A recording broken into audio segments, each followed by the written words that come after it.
Okay, we're recording this. I'm having a slow start because I've got a packed agenda, so I want to go through a few things. So the first idea was, Safar asked me why I called it, or put plus ça change, plus c'est la même. Does anybody knows what that means? Any francophiles here? What does that mean? Safar, what does that mean? Does that mean the more things change, the more they stay the same? That's absolutely correct. You said that without moving your lips so far. Really good. Thanks, honey. Yeah, the more things change, the more they stay the same.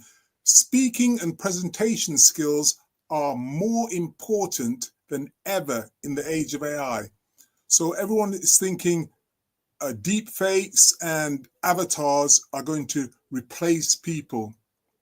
I promise you they're not. And hopefully at the end of this session, you'll see why that over 2,000 years, in fact, 2,350 odd, I'm going to show you years, the human brain, the way the mind works has not changed. The ways to influence and to engage people have not changed across continents, across cultures, and across time. We're going to do 2,000 years of rhetoric crammed into less than an hour. So let's see if we can do that. And I hope you will all at least feel that you're 10 times more informed, more capable after less than an hour. If I'm not, you can have your money back. So why should you listen to me? Well, my name's Michael Don Smith. I'm known by myself and Des as the signature speech coach. And we've had over 35 years of training, coaching, and professional speaking. So I actually was on the radio at the age of 11 speaking for my school. So I've been doing this thing for a long time. I'm passionate about it. I've served in military, corporate, private, and community sectors in fairly senior leadership levels.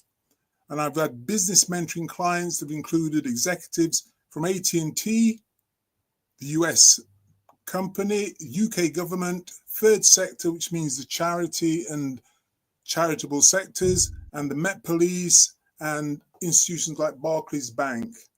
So I'm saying that not to impress you, but to inform you that I do have some experience. Now, if you're ready, I want to hand the microphone over to you, and I'll call out the names if that's okay. And if you're ready, I'd just like to have a 20-second introduction. It's got to be quick, short, and sharp, so I can come back talking, because I like to do that. So when you get called up, make a note. It's going to say your name, what you do, where are you from, and a quick hello to everyone. Is that all right? This is where you nod. So Safar, I'm going to call out a name, and if you could unmute that person and we'll get to know who's in the room. They can unmute themselves. Yeah, I don't know about that. I don't trust them. Okay, so let's start off with on my screen, the first person I've got, who was the first person here, was actually the famous Mr. Des McCabe. Thank you very much, Don, and hello, everyone. I'm Des McCabe. You probably gather already from the accent that I'm from Ireland, Northern Ireland originally. I married a Sheffield girl, which is why I ended up in Sheffield in the UK. I'm probably best known for the work that I do with companies and entrepreneurs and trainers, mainly to help them to license their course or their product or their service. So people who have got a successful course or a workshop or a program and want to expand it very quickly, and then I can help you to frame that in a way that works. The most important thing to say about licensing is that it's not about giving away your material. It's about building a community of people who you love and who you trust and who can spread your message into the world. Thank you. Thank you very much, Des. Next on my screen, I have Evie. If you'd like to unmute yourself and do your thing. Hi, Michael. Thank you very much, everybody. My name is Evie Kathrepti, and I am a career and change strategist. I work mostly with women that come back to work after a long break or that they want to plan their retirement. And I am from Greece. Hello. Fantastic. Thank you so much, Evie. Fadwa, you're next on my screen. Am I pronouncing your name correctly? Please. Perfectly. Yeah. Thank you. Thank you. Hello, everyone. My name is Fadwa Binani. I'm from Morocco, and I'm a product manager. Okay, thank you. Beautiful, beautiful, succinct. Hanan, you are next on my screen. Hello, everyone. I am Hanan Hamadova. I am half Czech, half Palestinian, based in Prague, Czech Republic. And I am a mentor. I focus on building a healthy and solid self-esteem and activating intuition in order to get into a true inner peace and real happiness. Thank you, Hanan. And Jane, you are next on my screen. Please unmute yourself. Good day, everybody, or evening, wherever you are. I'm Jane Lehman. I am located in Bernie, Texas, USA. I help business owners and families get access to lawyers whenever they need them. I know you all know lawyers are expensive around the world, but in America, it's crazy. And the company I work with has been around for 53 years, helping people get affordable access to lawyers. So hello, everyone. And Munaim, you're next, Professor, on my screen. Hello, everybody. I'm Munaim El Yacoubi. I'm based in Paris. I was born in Casablanca in Morocco. I am a professor in AI doing teaching and research, not trying to replace humans. I promise you, Michael Dunn, quite the opposite. All right, thank you very much. And next on my screen is Ruth. Please join us. Hello, Michael Don. Haven't seen you for a while. Hello, everyone. My name is Ruth Owen. I'm currently based in North Yorkshire in the UK, and I am currently building a community of midlifers, solo midlifers, who would like to find friendship, companionship, travel companionship, and love. Thank you. Hello. Fantastic. Thank you very much, Ruth. Safar, you're next on my screen.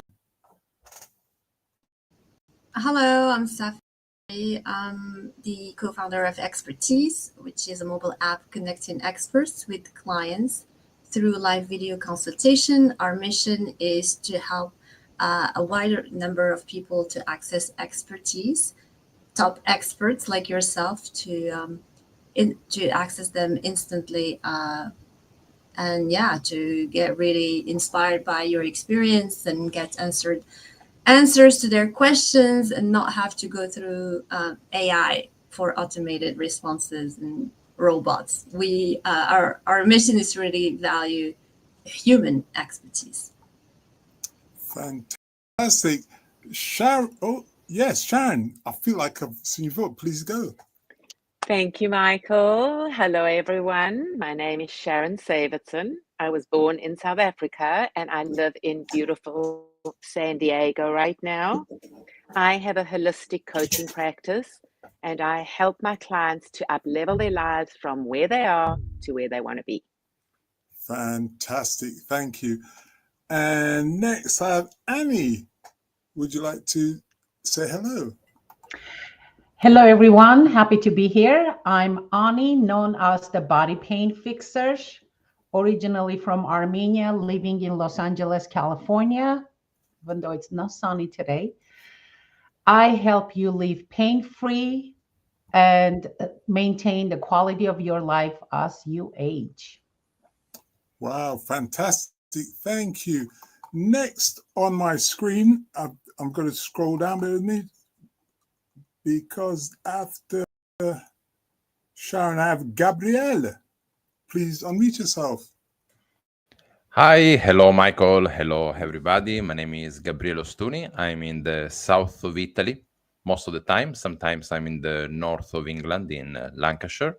Wow. And what do? I help companies to become international. So establish, above all in the manufacturing sector, so companies that make analyzer, instrumentation, material composites, anything that is industrial, I help them to go out of their little bubble, which is usually quite local, and become international fine distributors and, distribution networks. And that's it. Fantastic. Thank you, Gabriel. Next on my screen, I have Humam. Is that how I pronounce it? Please adjust my pronunciation if I get it No, wrong. you got it right. I'm Humam Douik, Palestinian, Canadian, Jordanian. I'm a global strategist. I work with various clients around the world. Basically, I'm a problem solver. Whatever the problem is, as a catalyst, I make things happen. I do my magic. Wow, fantastic. Thank you. And I'm going to have one more. If I've missed anybody out, we just got a time, but at least we got a view of who's here. Linto, would you like to share with us, please? Or not, as the case may be. All right, so Linto's gone. Is anybody who can fill in that slot?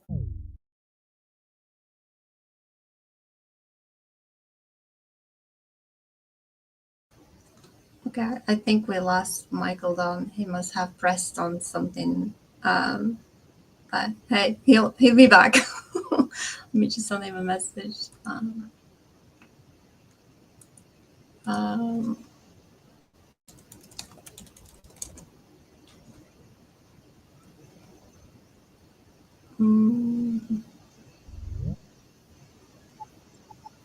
Okay, I'm sorry about that. We had a little technical hiccup there. So we're back. So 5 core principles of effective communication and persuasion. We can't see your screen anymore. Okay. If you can put that up, please.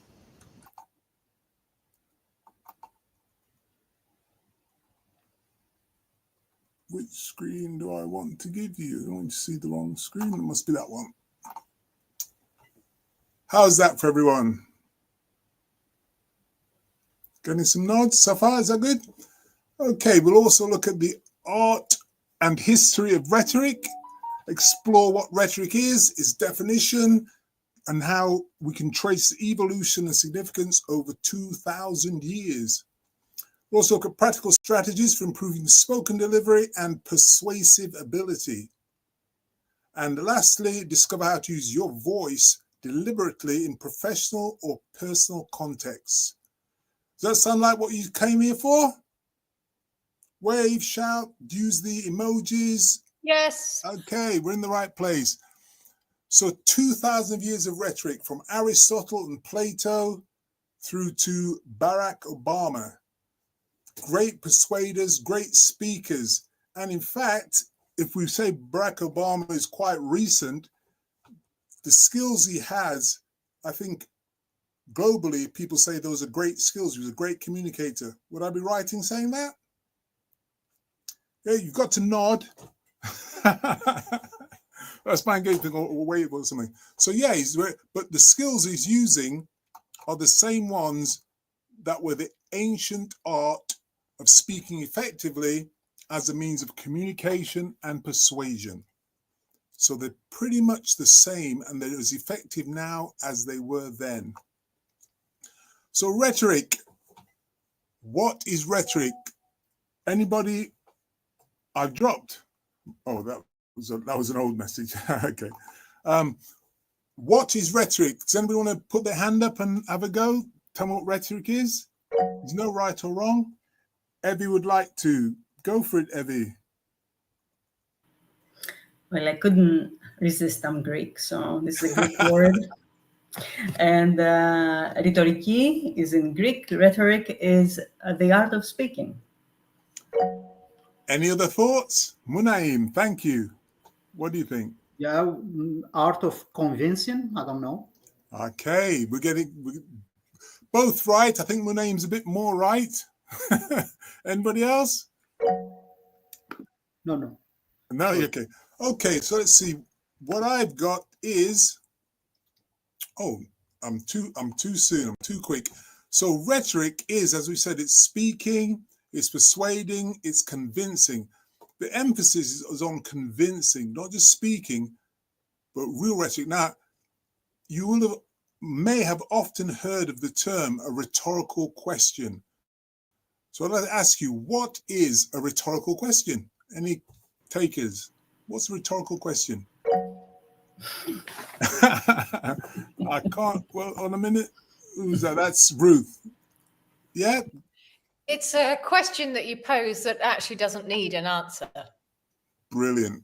Perfect. I'm gonna go with that one.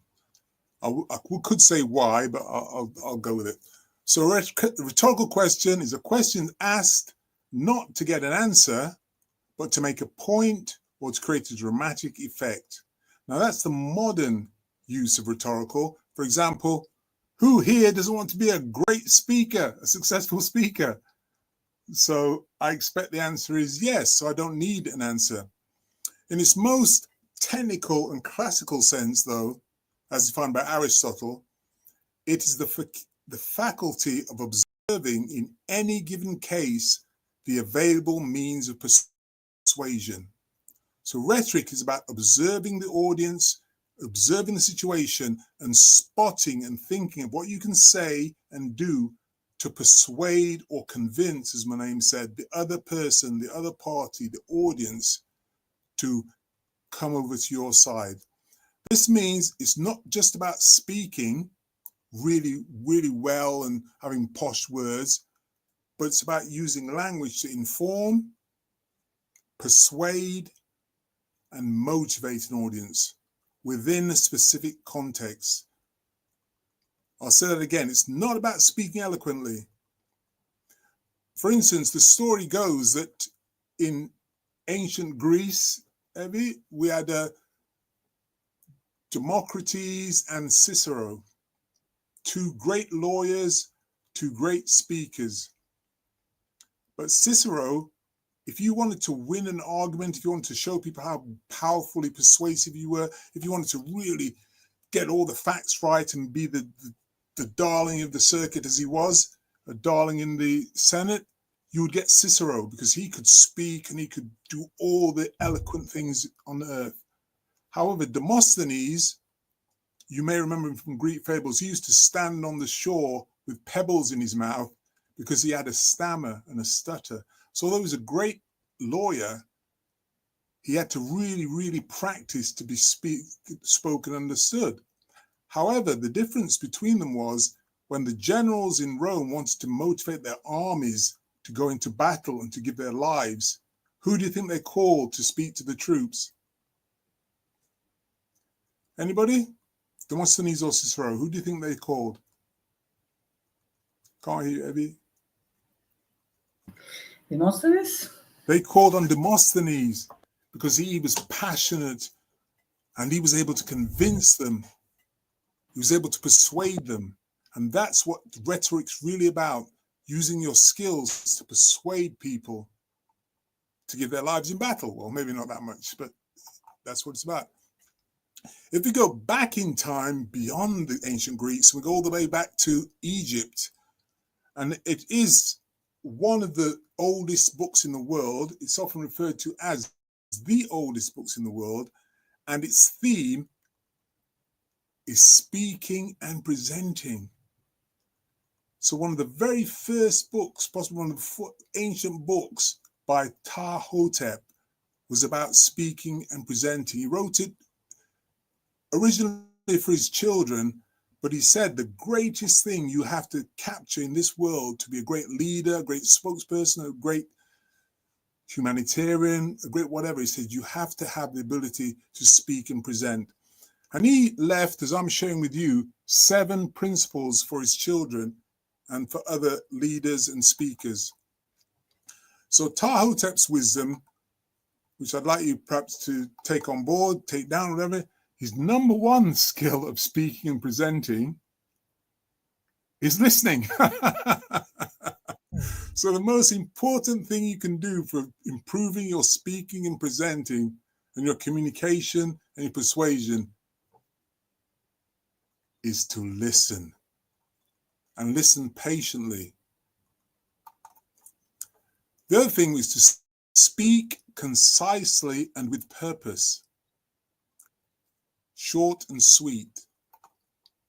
Number 3 is show and maintain humility in yourself and respect for others. Number 4, this is going back 2,300 years. Control your emotions and temper. Number 4 is so vital. It's so easy for us to get carried away with emotions, and our emotions dictate what we say, or we lose our temper and we say things we regret. So very, very important. Number 5, choose your words carefully. Different words in different situations can mean so many things. You know what they say, there's nothing as sharp as a hurtful word. It can be really damaging. And once the word leaves your lips, very hard to take those words back. Very hard. So choose them very carefully. Consider with both ignorant and wise. Don't be judgmental. You want to grow, you want to learn. You can learn from those that you may not consider wise, as well as you can learn from those who you do consider wise. So learn from everybody. Treat everybody with respect. Number 7, your words should be geared towards uplifting, making people happier, making people comfortable, making people feel safe. And above all, they need to be ethical. And we're going to talk a little bit about ethics a little bit later, but they have to be ethical, not false. So that was the wisdom he wrote down 2,000 odd years ago. And if we look at the modern things that are taught in public speaking, we can see they answer some of the questions. So we'll go back to number 1. What do you get if you listen patiently? So it's all right saying, yeah, listen patiently, but why? Why should you listen patiently? Anybody jump in? Evie can't do it all the time, guys. Okay, Jane. Yeah, when you listen to people, you get a lot of information from them. You learn about what their interests are and maybe how you should be speaking to them and not just at them. Exactly. Brilliant. So it shows audience empathy, and it shows that you're actively listening. You're nodding, you're using body language, but you're making sure that they know that you're listening. That's what listening patiently. So you show you're giving them time. What else? Okay. Very good. Number 2, when we speak concisely and with purpose, what are the benefits? Anybody else? What are the benefits of that? Sharon. Oh, Andrew. We'll go with Sharon. You were first. So you get lost in the story, and you go on a tangent with things that are not. I talk about it as the fruit salad or the fruit. You want to be talking about the one specific thing so that you're concise, so that the person can hear you, as opposed to going off on a tangent and you're not really being heard, or you're not really speaking directly to what needs to be spoken to. That's a great metaphor. You want to be the fruit, not the fruit salad. So you're specific. I do like that. So clarity and brevity. We're the fruit. We're one specific. So move on. So when you show humility and respect, that gives you a sense of relatability. The audience can feel you. They can reach out to you. They feel safe to reach out to you. You've got respect for the audience. Is that okay? Controlling emotions and temper. The things we get from that are composure and, above all, professionalism. So when somebody does something not correct, instead of acting wild or losing your temper, you show your professionalism by how you keep yourself restrained and in full control. When you choose words carefully, it gives you precision, honesty, and authenticity. Okay, you're showing that you've chosen your words. What you're doing is deliberate. Consult with both ignorant and wise. It means that you're inclusive. You're treating everyone the same. You're not judging people. And with that, you're always learning. You're always learning. Even if you're learning what not to do, you're learning, you're growing.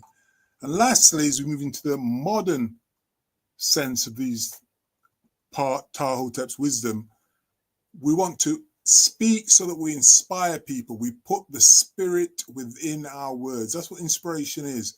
It's the spirit within.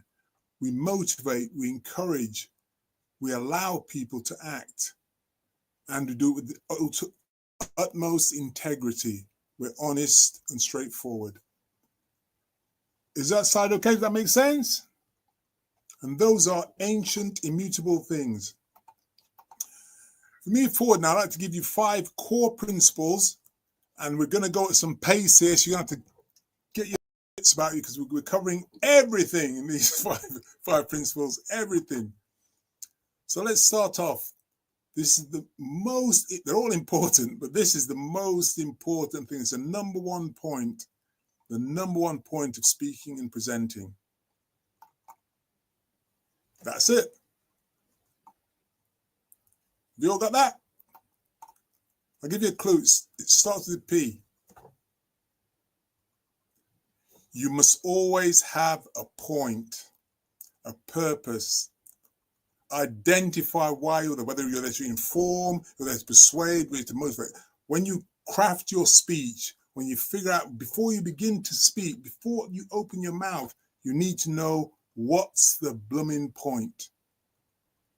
And we can use rhetorical appeal, whatever you do, practice aloud, but you make sure you know what the point is and you always keep coming back to the point. Is that okay? Pretty important. Number 2, you are always, as a professional speaker, as someone who does speaking, as a leader, as an expert, you are always taking your audience on a journey from A to B, from beginning to end. You've got a point, start at the beginning, because that's what usually handy, and you're going somewhere. Someone else, where are you going with this? What's this all about? You need to know where you're going. You may not reveal it at the start.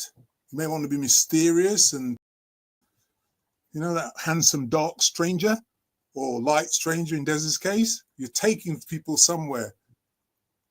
So it's a journey. Your story, your tale, your speech is a journey with a point. Then we have what are called the rhetorical, Aristotle called them his rhetorical appeals. And the L stands for, I can't write very well, but I'll try. So you might want to make a note. I'm trying something out here. The L stands for, while you're thinking about it, it stands for L. That's an E next. That's a V. That's an I. That's a T. And that's a Y. So it stands for levity. L is levity, humor, wit, lightness. So that is actually a rhetorical device. When you can deliver your message with humor, with light. So they often say in a corporate world, you start a speech, if you can, with some kind of joke, some kind of humor, some kind of anecdote. So levity is very important. G, I'm not going to write it out, stands for gravity, grave, gravity. So when you have the elder statesman or elder stateswoman, they speak in that really grave, important tones. So that's another rhetorical appeal. People want to listen to you because what you're saying is so important. It's very important. And the last rhetorical appeal is brevity, briefness, shortness, conciseness. Winston Churchill once said, stand up, say what you're saying, and the first grammatically correct point, sit down. So you stand up, say what you're saying, get to the end, and sit down. Brevity. So levity, gravity, and brevity. There are 3 main rhetorical appeals. Next on our list is K, L, E, and P. And they stand for logos, L-O-G-O-S, logos, which is logic. And these are, we've had the first 3, levity, brevity, and gravity, are appealing. You know, we're using those to relate to the audience. We're triggering these snake brain, these human things. They're not just yes or no. They're just, you're funny, you're deep, or you're short. That's just what it is. But these are strategies of how you argue. These are logic. A is B because of X, Y, Z. This is logic, very right, left brain, masculine, academic. It's logical. And that is a good argument. But in some places, you need E. Now, E is ethos. And that's really your belief in the right of what you're doing. It's the strength of your ethics. I said before, ethical. So you're arguing that this is the right thing to do. Yes, it loses money. Yes, it's slower than the other thing. I don't care. It's the right thing to do. Welcome, Stone. It's just the right thing to do. And so that's an ethical argument. Does that make sense? Does that follow? Have some nods. The next argument is P, and P stands for pathos. Pathos is emotion. It's an emotional argument. So we've had logic. This is correct. This is mathematically sound. This is scientifically the right thing to do. Ethos. This is emotionally right. This is the feels right. It's a good thing to do. It's ethical. But then you have pathos. Sorry, I got that wrong. Pathos is emotion.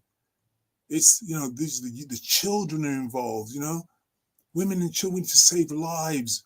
We want to help people because there's so many tears, so many people dying. It's the empathy that you have. So you make an empathetic argument.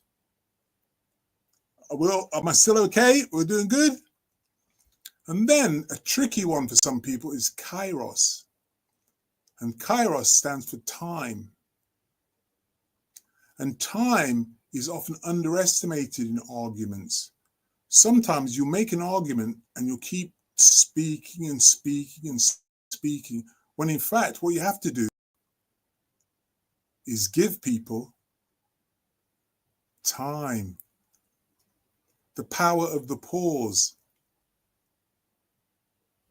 It can be so powerful if you wait just long enough for your message to land with your audience. We give them time. Does that make sense? We got those? I know I'm going at speed here.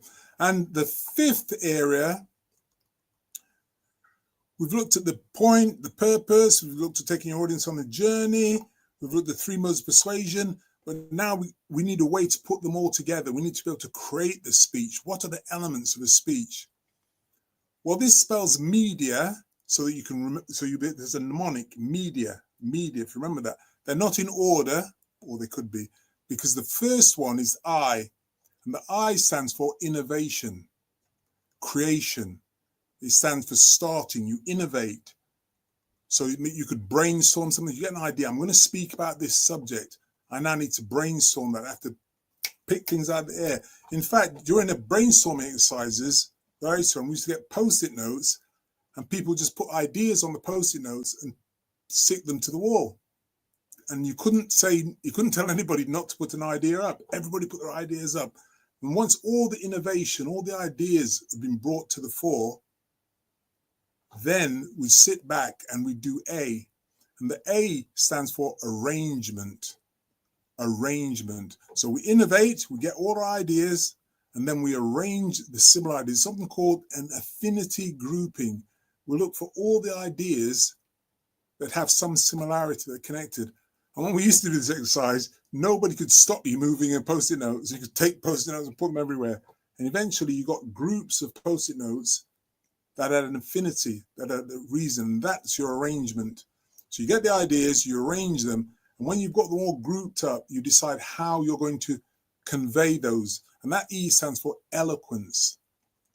Eloquence is the order, the words you use, the language you use, even the way you say the words.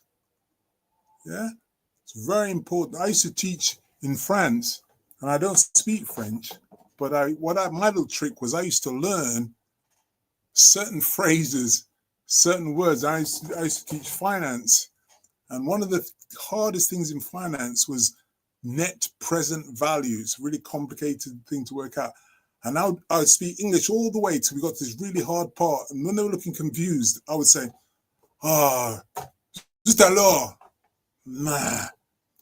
l'argent perd de sa valeur au cours du temps, n'est-ce pas? And they would all look so shocked. Oh my God, he can speak French. Because they didn't know then how much French I knew or not. But this is what eloquence does. You say the right thing, the right way, at the right time. Okay? And then we have M. So you've got the stuff, you arrange it in the correct order that you want to deliver it. Then you figure out how to say it, the best way to say it, to get across, to be eloquent. So eloquence is more about the understanding than the delivery. M stands for memory. This is so important, and so in this day of computers and iPads and iPhones, I don't have to remember it, I've got it on my iPad. No, when you memorize something, you own it and you can play with it in your mind. So please get into the habit. No, don't memorize everything, but certainly remember the beginning of a speech, the end of a speech, and the 3 to 7 key points in the speech. If you have those, not on paper, but if you have those memorized in your mind, you can then fill in the blanks as and when you need them. Very powerful. And the D stands for delivery. How are you going to deliver? Is it going to be loud, fast? Is it going to be slow, metered? And nowadays, in the modern idiom, you can deliver, as I'm doing now, over Zoom. You can deliver in person. It's going to be written. So you've got a message. You've figured it out. You arranged it. You've got the right words to deliver it. You've memorized it. And now, how is the delivery going to be done? Have you all, I know I'm moving at speed here, but are we all following so far? Are people getting value from this? Okay, just put in the chat for me. It's all good. Just put all good. ALLGOOD, all good. Just put that in the chat for me, please. I'm looking in the chat room. So thanks, Annie. Thanks, Gabrielle. Cheers, Ruth, Jane. Thank you. Thank you. Thank you. Okay, let's press on. So what we've said so far is that over 2,000 years, nothing's really changed. From Aristotle to Obama, it's really the same stuff. And we've looked at how we can create a speech, the media method to model it.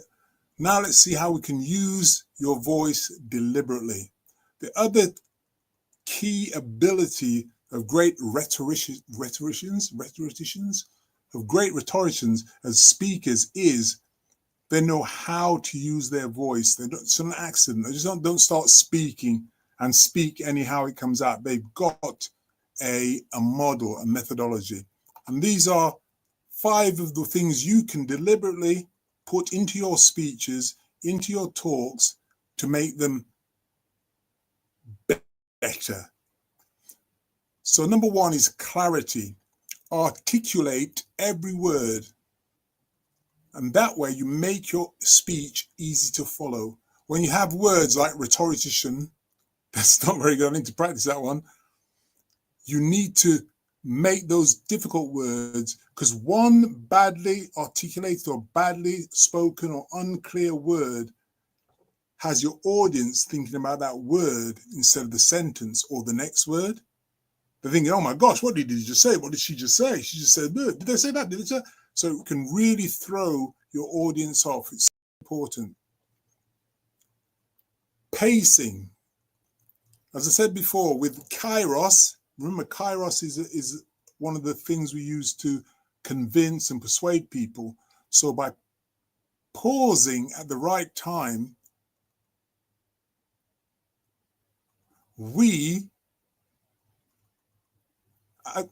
in Jamaica, if you want to learn to speak Jamaican, they always say you have to put the right emphasis on the right syllable. It's a little bit patois for you, but anyway, so you have to put the emphasis the correct way, and you vary your speaking speed for effect. So there'll be sometimes, like I did then, when I'll speak quickly and I want to talk to people, like Stone just put something in the chat for me to answer, but I'm not going to answer that, Stone. I'll come back to you on that later on. So it's an aside, so it's quite quick. But when I come back to the content of my speech, I'll slow down. So that's pacing. Emphasis, we can stress important words, convey our main idea.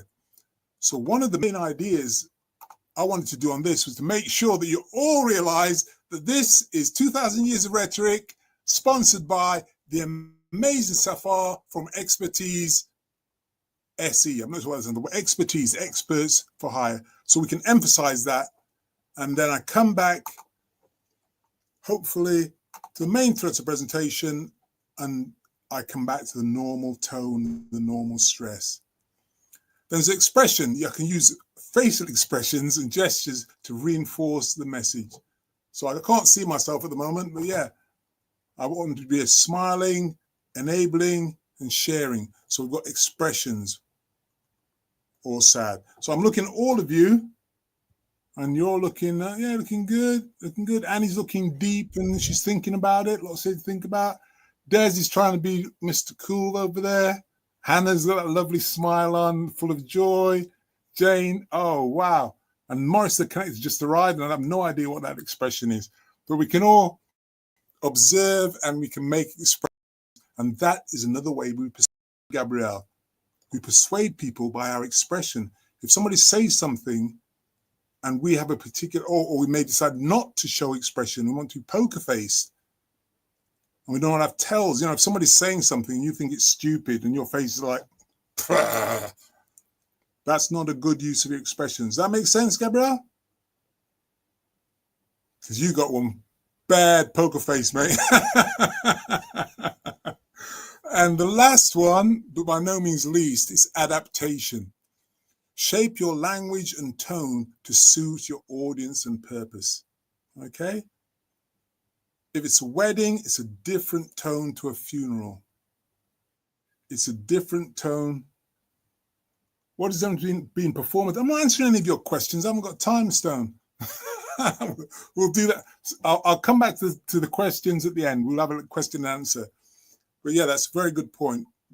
How am I doing a performance? That's what Stone just said. Are we performing or being authentic? The best way to be authentic, guess what that is? To be authentic. Very, very hard to fake sincerity over a long period of time. The best compliment I've had while being miserable and morose as I can be, somebody said to me, you know what, Don? You're always the same. You never change. You're always the same. And that's after 20, 30 years ago. You know what? You're always the same. And that's how you know somebody's authentic, because they're not blowing. As the scripture says, would that you were hot or cold, but you are lukewarm. You don't want to be lukewarm. You want to be one or the other and be it consistently. Okay, I'm moving on now because we're 15 minutes to the hour, and I've got a few more things to show you. Not many, but a few more. So, an important thing to know, and I think this applies to a lot of languages. I think in certainly in Japanese, but some languages that are more guttural, that's not pejorative, this may not apply, but generally in the West and in our group, this applies. So what you have is, when we're speaking normally, it's what we call a statement frame or statement situation. So we're saying, we're giving information. Ladies and gentlemen, today we have a presentation by Michael Don Smith representing Expertise, and hopefully you'll all learn how to improve your speaking and presenting. That's a statement that's on one tone, and after a while, if I keep doing that, it would be quite boring. So when we speak at our normal tonality, that's the statement level. But when we change, and for instance, if we go up, it becomes a question, doesn't it? Have you noticed that? So people will start at one point, and then they'll raise it, either in volume or frequency. So again, I like to use the Jamaican analogy, but I could look around here. I've got here a mouse, and if I watch, I'll say this. mouse, mouse, mouse, mouse. And the louder and higher I go, I'm changing the communication. It's becoming questioning. Is that fair? Yeah. But by the same token, if I start at the normal pitch and then I go, mouse, mouse, mouse, it's now become a command. I'm not asking you if it's a mouse, mouse, mouse, mouse, mouse. So as we speak, we need to be clear that we're doing this on purpose. We're doing it deliberately. The female register of speaking generally, typically, is higher than the male register of speaking, which means males and females have to be careful when speaking to mixed audiences. Because when a man is listening to a woman, he might hear, and she might be making lots of changes in her tonality, but he's not sharp enough to hear them. By the same token, a woman talking to a man, so that's right, a woman listening to a man, all she hears is, and it's just all, it can sound very bossy and very aggressive.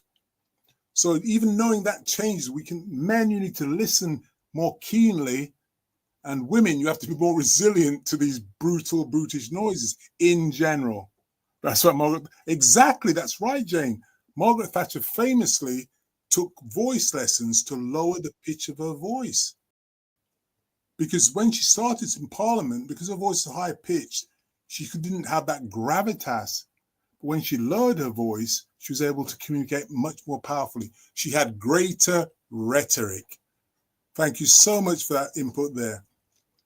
Now, it's like, well, we've got about 10 minutes left. I've begun very fast. I hope that's been useful and that you've gained a few things there that will be good for you. So, in summary, eloquence and powerful speech are more than verbal flourish, more than fancy words and fancy things.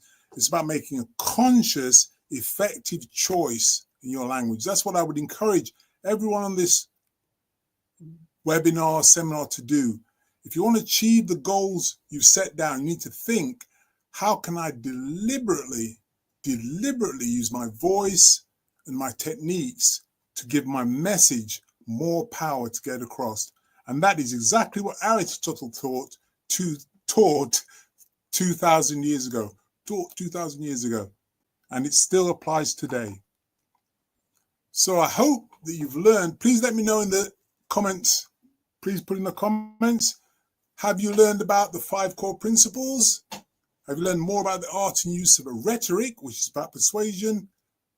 Do you have some practical strategies for improving your spoken delivery and your persuasive ability?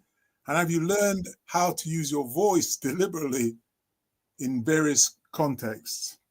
Yep, so please just drop me a note there. And Stone, because you like to be interactive, this is your chance. So let me see if I can find the questions that you've already sent through.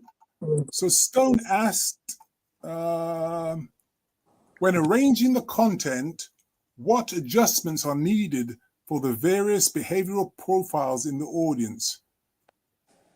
So I've touched on it, but I haven't touched on it greatly. Yeah. So in the audience, I think I said that you have men and women. So men, you have to be careful to make a greater difference in your tonality to make it interesting for women. Otherwise, the women will think, Annie, please, go ahead, please. So I have a question. I've been taking some like workshops and stuff about public speaking because my goal is to be a paid speaker from stage. And a couple of the things I was taught, there are a couple of styles of speaking. One would be like the spider method, and then there would be the deep method. It's almost just to relate to your audience, meaning Like now you're successful, like Safa says, we're experts, but it didn't used to be that way. And what is your take on that, just to relate to the audience? So I'm not clear on what you're saying. You said now that you're successful, you're now, have you separated yourself from the audience? You think you're better than them? No, opposite, to connect to the audience, because you're there to speak with the audience, you're the expert, but to relate to the audience, you'll tell your story like, I didn't used to be this, says this expert, and tell your story from the beginning, so the people in the audience could relate to you.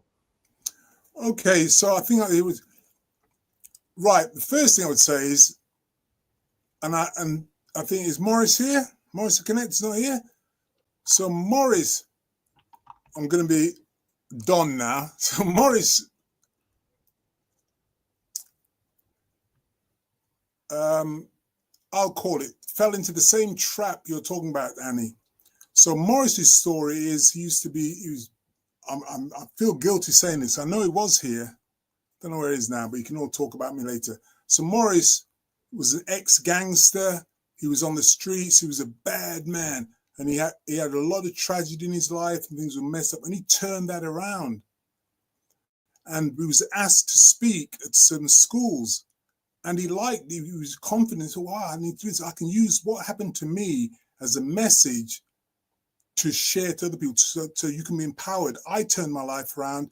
I was living a bad life. I was on, but now I'm helping people. It's really good. And that's a powerful message. But that doesn't make you a speaker. That makes you, I don't know what, makes you able to share your story and do a lot of good. But not, and so what Morris is doing now is, I said, you need to get the whole gamut. So you can open your speaking career, if you like, with this story of transformation, but you need to have a little bit more along the way, because you've got one story, you're telling it all the time, everywhere. And also there are different points. Remember the P at the beginning of the model? There are different points. There's inspiration, there's motivation. What's the other one? So you weren't paying attention, but there's 3 points. Tell me what the third point is when you're ready. So a speaker, I would phone you up and say, Annie, I've got to talk for a Fortune 500 company, and it's a conference on workplace violence. Could you help me out? And you'd say, well, no, because I just specialize in pain, and I can't help you. So that doesn't make you, to me, it makes you a pain specialist who can speak on pain. It doesn't make you a speaker who's able to adapt for any situation. But you might say, after training by me, you might say, that's okay. Tell me what your issues are. I'll take them away, and I will give you a great presentation on violence and workplace, inappropriate behavior in the workplace, and I will connect it and pin it to my speciality. So it'll be Annie Paparizan, the pain specialist, talking about workplace violence. So it opens the door for you, because you become a speaker. And then what you're connecting with, I know I'm going on, but so you said about connecting with your audience. If you want to be a paid speaker, connecting with your audience is number 2.